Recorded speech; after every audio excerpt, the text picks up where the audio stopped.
나와 같은 아이 부르신 우리 주님의 크신 은혜를 찬양합니다. 할렐루야.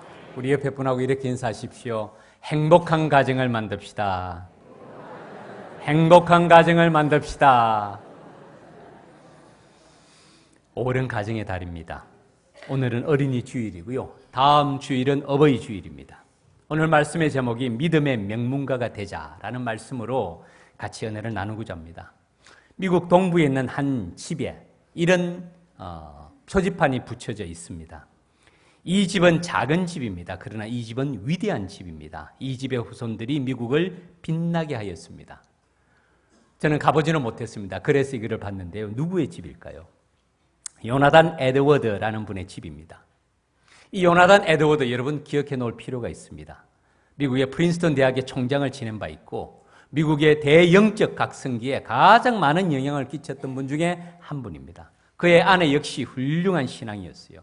어떤 사람이 이 요나단 에드워드의 자손들을 조사를 해봤습니다. 실제로 조사했는데 그의 직계 후손들이 현재까지 873명이 살고 있는데요. 그 중에서 대학 총장을 지낸 사람이 12명, 교수가 65명, 의사가 60명, 성직자, 목회자가 100명, 군인이 75명, 저술가가 85명, 변호사가 100명, 판사가 30명, 공무원이 80명, 하원의원이 3명, 상원의원이 2명, 미국의 부통령이 1명, 그리고 260명은 나머지 260명은 일반적인 평범한 신앙의 삶을 살아간 그런 자취를 찾아냈답니다. 그런데 이분이 이 요나단 에드워드를 연구한 분이 또 다른 한 사람을 조사를 했습니다. 그분은 맥스 츄크라는 분인데요. 이분은 요나단 에드워드와 함께 친구였고 주일학교에 같이 빠지지 않고 다녔습니다. 그런데 이 맥스 츄크는 어느 날부터인가 믿음을 버리고 교회를 떠났습니다. 방탕한 생활로 빠지게 되었고 그러다가 한 여자를 만났는데 신앙 없는 여자와 함께 결혼해서 자녀를 두었습니다. 이분이 동시대를 살았던 이 맥스 츄크의 자손들도 추적해 보았는데요. 그의 후손은 1292명인데 그중에 유아 사망이 309명, 거지가 310명, 불구자가 440명, 매춘부가 50명, 도둑이 60명, 살인자가 70명, 그리고 일반적인 삶을 살아간 사람이 53명이라는 조사 결과가 나왔답니다. 제가 생각하기에는 아마 믿음의 가족들 중에 이 이야기를 들은 분이 이미 있을 겁니다.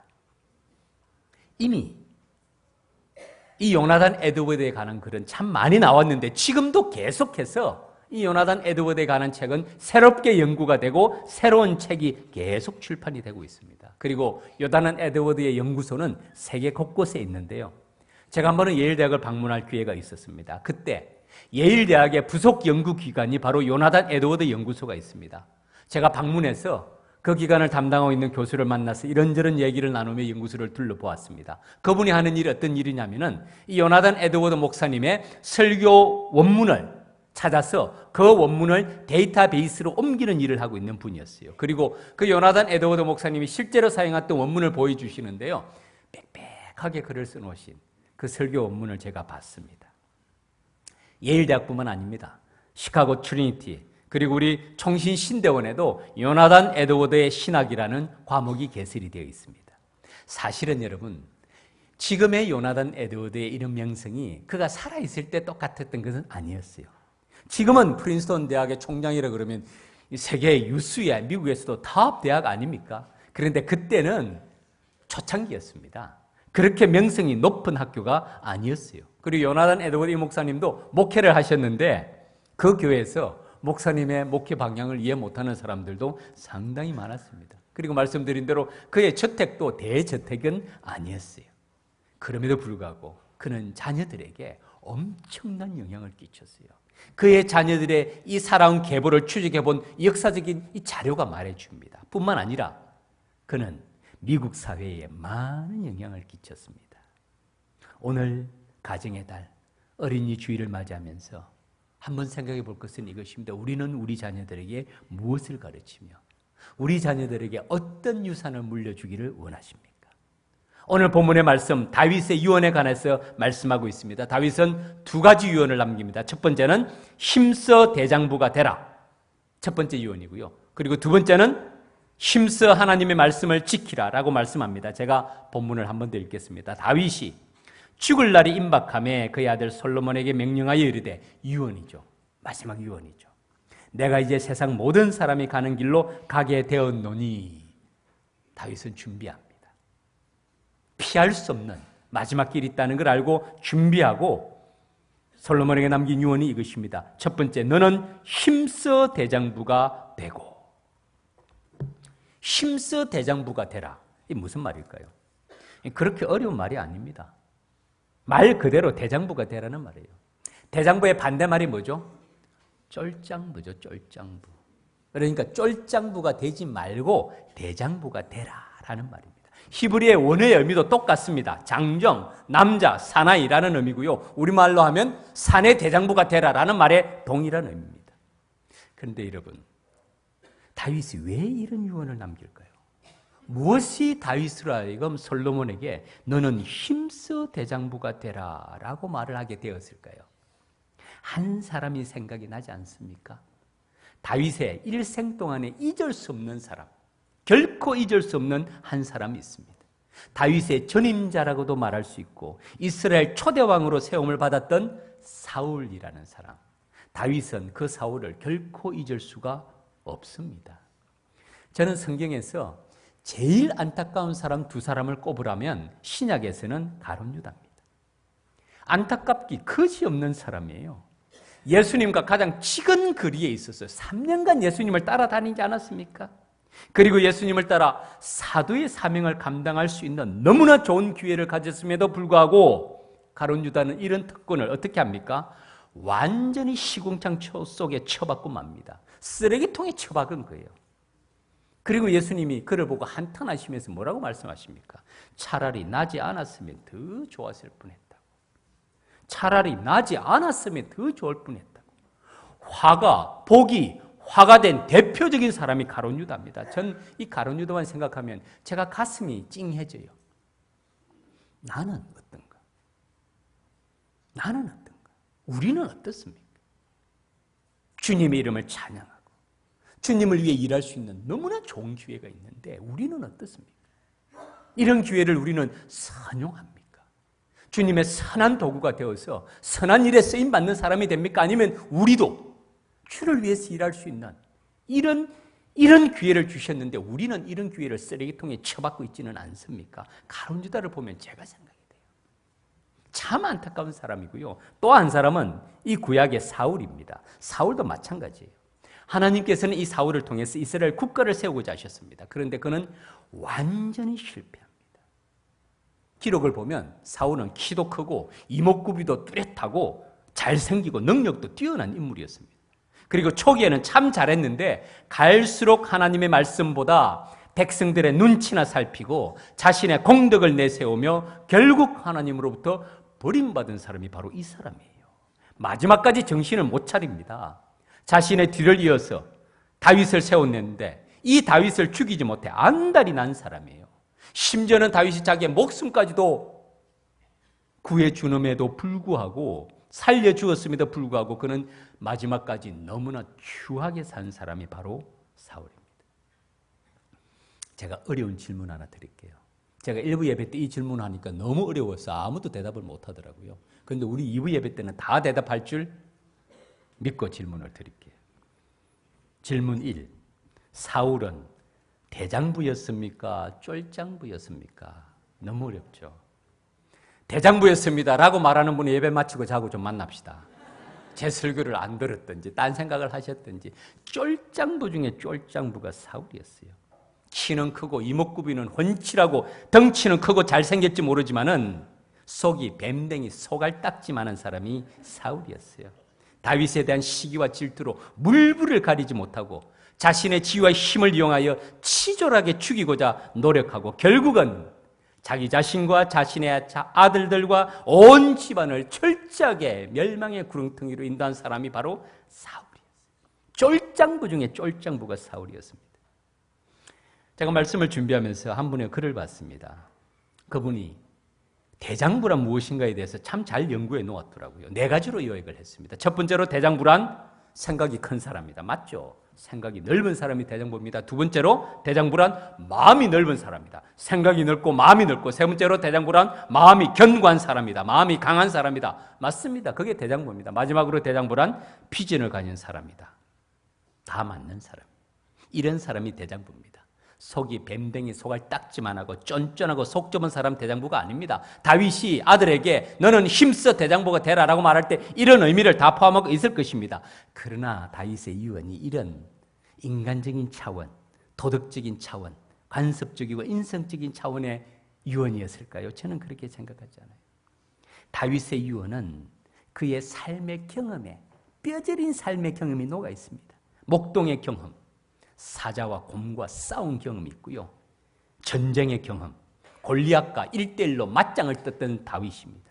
그리고 그는 왕으로서 지난하게 험난한 과정을 밟으면서 왕국의 기초를 세운 사람인데, 그의 삶의 족적을 생각해 볼 때 너는 힘써 대장부가 되라라는 이 말이 인간적인 차원의 대장부의 의미를 넘어서는 말이라고 생각합니다. 이 말은 하나님과의 관계를 말합니다.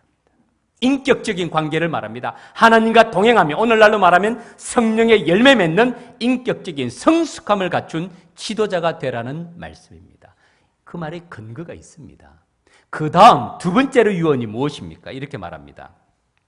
너는 힘써 대장부가 되고 라고 말한 다음에 그 다음에 두 번째는 내 하나님 여호와의 명령을 지켜.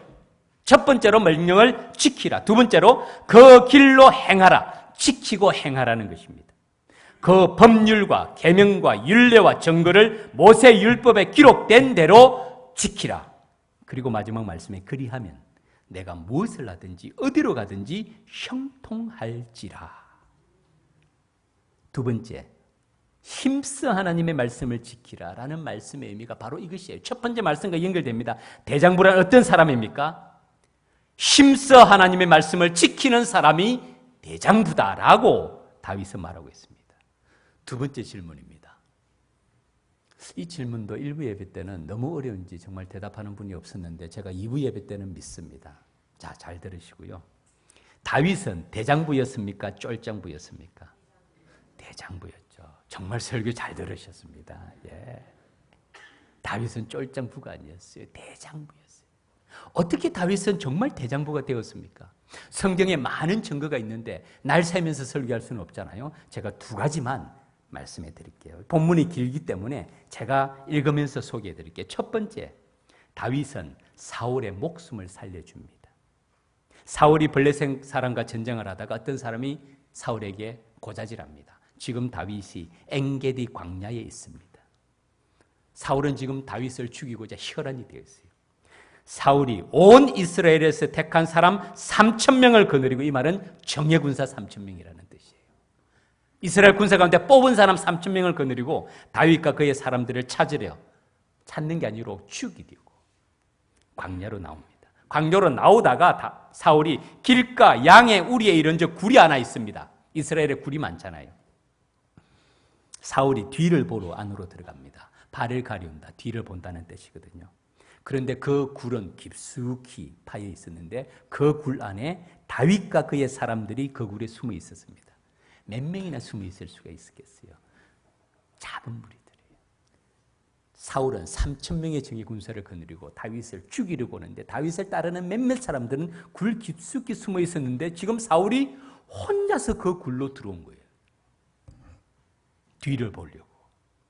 다윗의 사람들이 다윗에게 말합니다. 보소서, 여호와께서 당신에게, 다윗에게 이르기를 내가 원수를 네 손에 넘기리니 네 생각에 좋은 대로 그에게 행하라 하시더니 이것이 그날입니다. 무슨 뜻입니까? 절호의 기회라는 거예요. 두 번 칼을 칠 필요도 없다는 거예요. 한 번으로 끝낼 수가 있다는 겁니다. 다윗이 일어나서 사울의 그독 자락을 가만히 베니라.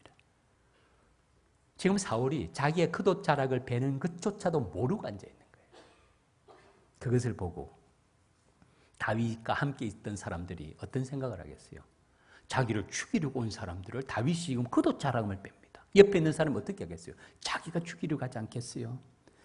다윗이 말합니다. 자기 사람들에게 이르되 내가 손을 들어 여호와의 기름 부음 받은 내 주를 치는 것은 여호와께서 금하시는 것이니 그는 여호와의 기름 부음을 받은 자가 됨이라 하고 자기도 하지 않을 뿐만 아니라 다윗이 이 말로 자기 사람들을 금하여 사울을 해하지 못하게 아니라 사울이 일어나 굴에서 나가 자기 길로 가니라. 사울은 죽은 목숨이었어요. 죽은 목숨이었어요. 완전히 죽은 목숨이었습니다. 다윗이 사울을 죽이지 않은 이유는 한 가지입니다. 여호와께서 금하시는 것이라. 여호와께서 금하시는 것이라. 하나님의 말씀을 지키는데 목숨 걸고 지킨다는 게 바로 이것이에요. 목숨 걸고 지킨다는 게 바로 이것입니다. 지금 사울이 다윗과 협상하려고 오는 거 아닙니다. 죽이려고. 자기가 죽이지 않으면 자기가 죽는 상황인데 그럼에도 불구하고 다윗은 목숨 걸고 하나님의 말씀을 지키십니다. 여호와께서 금하시는 것이라. 사울과의 인간적인 관계도 정치적인 계산도 아닙니다. 단지 하나님이 금하시는 일, 하나님의 말씀에 순종하는 일에 목숨을 걸고 나가. 반대로 사울은 다윗을 몇 번이나 죽이려고 하죠? 셀 수 없이 죽이고자 합니다. 그럼에도 불구하고 다윗은 대장부예요. 대장부예요. 그 대장부가 되는 것은 인간적인 도량이 넓어서가 아니고 말씀을 힘써 여호와의 말씀을 지킵니다. 두 번째 증거는 시므이 사건입니다. 다윗 왕정 후기에 그 아들 압살롬이 반란을 일으킵니다. 반란이 거의 성공한 것 같아서 다윗이 도망을 갑니다. 아들에 쫓겨서 도망을 가는데 바후림이라는 지역에 피난을 갈 때 시므이라는 사람, 사울의 친족 중에 한 사람입니다. 다윗과 다윗 왕의 모든 신하를 향하여 돌을 던지면서 저주를 합니다. 피를 흘린 자여, 사악한 자여. 시므이가 저주하는 가운데 이와 같이 말하니라 피를 흘린 자여, 사악한 자여 가거라. 그 옆에 있던 다윗의 장군 아비새가 다윗께 여쭙니다. 이 죽은 개가 어찌 내 주왕을 저주하리까? 청하건대 내가 건너가서 그의 머리를 베게 하소서. 저 같으면요, 피난을 못 가더라도 이 시므이 박살냅니다. 그냥 안 둡니다. 죽은 목숨이에요. 힘써 할 필요도 없어요. 이 아비새에게 정리하라고 얘기하면 끝납니다. 다윗은 그렇게 하지 않아요. 왕이 이 아비새에게 말합니다. 그가 이 시므이가 나를 저주하는 것은 여호와께서 그에게 다윗을 저주하라 하심이니 놔두라는 거예요. 내 몸에서 난 아들도 내 생명을 헤아려 하거든 하물며 이 사람이라. 여호와께서 그에게 명령하신 것이니 그가 저주하게 버려두라. 그 다음에 하시는 말, 다윗의 말이 이겁니다. 혹시 여호와께서 나의 원통함을 감찰하시리니 오늘 그 저주 때문에 여호와께서 선으로 내게 갚아주시리라. 참고 그 길을 지나갑니다. 그런데 이 시므이 정신을 못 차립니다. 다윗과 그의 추종자들이 길을 갈 때 시므이는 산빛 달로 따라가면서 저주를 하고 그를 향하여 돌을 던지며 먼지를 날리더라. 다윗은 그를 죽이지 않습니다. 이유는 한 가지입니다. 하나님의 책망이라고 본 것이에요. 하나님께서 그를 통하여 나를 책망하신다. 여호와께서 오히려 이 일로 나에게 선으로 갚아주시리라. 여러분, 대장부가 바로 이것입니다. 다윗이 남자다운 도량으로 생각이 넓고 마음이 강하고 비전이 있어서가 아니라 다윗의 경험과 판단을 넘어서는 하나님의 말씀을 지키는 것이, 하나님의 길을 가는 것이, 그것이 바른 길이라는 것을 다윗은 그의 삶의 경험을 통해서 너무나 깊이 깨닫고 있었습니다. 다윗의 생애를 지켜온 버팀목이 바로 이것이었어요. 그 증거가 있습니다. 오늘 본문이 1절부터 3절까지인데요. 4절 말씀입니다. 자막을 준비했습니다. 자막을 같이 한번 보시죠. 같이 읽겠습니다. 시작. 여호와께서 내 일에 대하여 말씀하시기를 만일 네 자손들이 그들의 길을 삼가 마음을 다하고 성품을 다하여 진실이 내 앞에서 행하면 이스라엘 왕위에 오를 사람이 내게서 끊어지지 아니하리라 하신 말씀을 확실히 이루게 하시리라. 아멘. 다윗의 생애에, 다윗의 삶의 버팀목이 바로 이것입니다. 여호와께서 내 일에 대하여 나에게 대하여 말씀하시기를 만일 너의 자손들이 그들의 길을 삼가 마음을 다하고 성품을 다하여 진실이 내 앞에서 행하면, 여호와의 말씀을 지켜 행하면 이스라엘 왕위에 오를 사람이 네게서 끊어지지 아니하리라 하신 말씀을 어떻게 이루게 하신다고요? 확실하게 이루게 하신다. 나단 선지자를 통해서 다윗은 그에게 기름 부음을 받으면서 하나님의 약속이 그의 삶 속에 어떻게 성취되는 것을 그는 경험했습니다. 하나님은 신실한 분이며 약속하신 것을 반드시 지키시는 분이라는 것을 그는 체험했어요.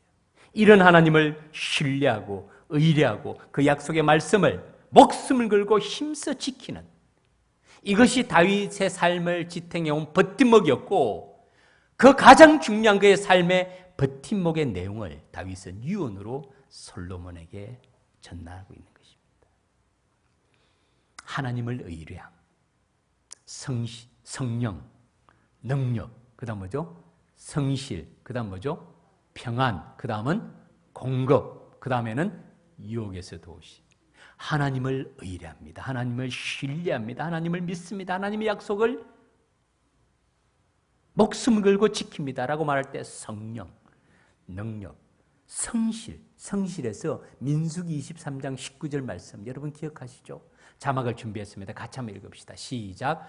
하나님은 사람이 아니시니 거짓말을 하지 않으시고 인생이 아니시니 후회가 없으시도다. 어찌 그 말씀하신 말을 행하지 않으시며 하신 말씀을 실행하지 않으시랴. 아멘. 어찌 그 말씀하신 바를 행하지 않으시며 하신 말씀을 실행하지 않으시라. 하나님이 하시겠다는 말씀입니까? 안 하시겠다는 말씀입니까? 하신다. 반드시 하신다는 말씀이에요. 두 번씩이나. 하나님은 사람이 아니시니 거짓말하지 아니하십니다.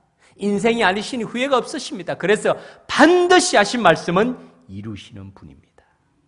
다윗은 그 약속의 삶을 경험했던 것이, 체험했던 것이, 그 인생의 버팀목이 바로 하나님의 약속의 말씀이었기 때문에 여호와께서 내 일에 대하여 말씀하시기를 만일 네 자손들이 그들의 길을 삼가 마음을 다하고 성품을 다하여 진실이 내 앞에 행하면 이스라엘의 왕위가 끊어지지 아니하리라는 이 말씀을 다윗은 확신하였던 거예요. 그래서 솔로몬에게 유언을 남깁니다. 그런데 안타까운 것은 솔로몬은 이 유언의 말씀을 지킵니까? 지키지 못합니까? 지키지 못해요. 지키지 못해요. 실패합니다. 여호와의 말씀을 힘써 지키라는 이 다윗의 유언을 지키지 못해요. 실패합니다. 그래서 솔로몬 이후에 이스라엘 국가는 분단이 되고 흩어집니다. 무엇을 말해줍니까? 사랑하는 믿음의 가족 여러분, 하나님의 말씀을 아는 것과 행하는 것은 많은 차이가 있어요. 하나님의 말씀을 아는 것과 행하는 것은 엄청난 차이가 있어요. 오늘 이 시간 제가 가정의 달 어린이 주일을 맞이해서 다윗의 유언을 전하면서 하나님의 말씀을 힘써 지키는 것이 무엇이라는 것을 우리 믿음의 가족들에게 간곡하게 전합니다. 다 듣고 있지 않습니까? 그러나 여러분, 이 말씀을 지키는 것은 또 다른 것이에요. 우리의 삶 속에, 우리의 생활 속에 하나님의 말씀을 힘써 지키는 것이 얼마나 중요한지 모릅니다. 듣는 것은 출발이에요. 들을 때도 근성으로 들으면 안 됩니다. 한 귀로 듣고 한 귀로 흘리면 안 돼요. 이 말씀을 가슴에 새기고 다윗의 삶을 가슴에 새기고 솔로몬의 삶을 생각하면서 이 말씀을 우리 삶 속에 실천하고 적용해야 됩니다. 말씀을 맺겠습니다. 이 본문 제가 장례식을 할 때 자주 인용하는 말씀입니다. 왜냐하면 다윗의 마지막 유언이니까요. 그리고 다윗의 진심입니다. 솔로몬이 그 말씀대로 순종만 했다면 얼마나 좋았겠어요. 그 뛰어난 지혜로 하나님의 말씀에 순종하는 길을 걸어갔다면 얼마나 좋겠습니까? 순종하지 못합니다. 제가 마지막 장례 예배 때 이 말씀을 전하면서 저는 떠난 분들이 자녀들에게 남길 말을, 그분들을 다시 불러가지고 자녀들에게 마지막 말씀을 남겨주시죠 하면 전 분명히 이 말을 남기리라고 전 100% 확신합니다. 자녀들에게 말합니다. 떠난 부모님들이 내가 죽어보니까 이 땅에서 살아가는 동안에 제일 중요한 것은 하나님의 말씀을 지키는 것이라 꼭 그렇게 살그레 분명히 말씀하실 거예요. 그걸 목사가 대신해서 전하는데 대부분은 순종 못합니다. 대부분은 순종 못해요. 이것이 아는 것과 행하는 것의 차이입니다. 바라기는 우리 믿음의 가족들, 하나님의 말씀을 듣고 행함으로 하나님의 축복을 누리는 복된 가정이 되기를 바랍니다. 오늘 말씀의 제목이 믿음의 명문가 아닙니까? 전 명문가 이런 말 그렇게 좋아하지 않습니다. 명문가가 뭡니까? 명문이 뭡니까? 얼마 전에 돌아가신 분의 한 시를 제가 소개해 드릴게요. 이 시 제목이 내가 살아보니까 좀 긴 시인데 앞에 두 단락만 제가 소개해 드립니다. 얼마 전에 돌아가셨어요. 이름을 대면 알 겁니다. 근데 뭐 이름까지 말할 필요가 없고요. 제목은 내가 살아보니까. 첫 번째 문단입니다. 내가 살아보니까 사람들은 남의 삶에 그다지 관심이 많지 않다. 그래서 남을 쳐다볼 때는 부러워했었든지 불쌍했었든지 그저 호기심이나 구경 차원을 넘지 않더라. 두 번째 문단입니다. 내가 살아보니까 정말이지 명품백을 들고 다니든 비닐봉지를 들고 다니든 중요한 것은 그 내용물이더라. 촌철살인의 표현 아닙니까? 명품백을 들고 다니든 비닐봉지를 들고 다니든 내용물이 더 중요하다. 사실은 내용물보다 더 중요한 것은 그것을 들고 다니는 사람이 중요하지 않습니까? 사람이 명품이면 뭘 들고 다녀도 명품입니다. 사람이 쓰레기면 뭘 들고 다녀도 쓰레기입니다. 명문가, 세상의 명문가. 좀 웃기는 표현이에요. 제가 좀 시간이 길면 한 분을 소개해드리고자 하는데 좀 생략할게요. 다음 기회가 있을 겁니다. 사랑하는 믿음의 가족 여러분, 5월 가정의 달입니다. 작은 집에 살아도 요나단 에드워드도 작은 집에 살았어요. 무슨 뜻입니까? 삶이 그렇게 넉넉하지는 않았어요. 삶이 그렇게 풍부하지는 않았어요. 그분이 살아갈 때는 힘들게 살아갔어요. 그럼에도 불구하고 작은 집에 살아도 전세, 월세, 사글세, 옥탑방에 살아도 믿음으로 사는 가정이 위대한 집인 줄 믿습니다. 믿음으로 사는 가정이 명문가인 줄 믿습니다. 믿음이 무엇입니까? 당장은 눈에 보이지는 아니해도 우리 자녀들에게 물려줄 영원한 아름다운 유산인 줄 믿습니다. 믿음을 유산으로 물려주는 믿음의 명문가가 되기를 주님 이름으로 축원합니다. 기도드리겠습니다.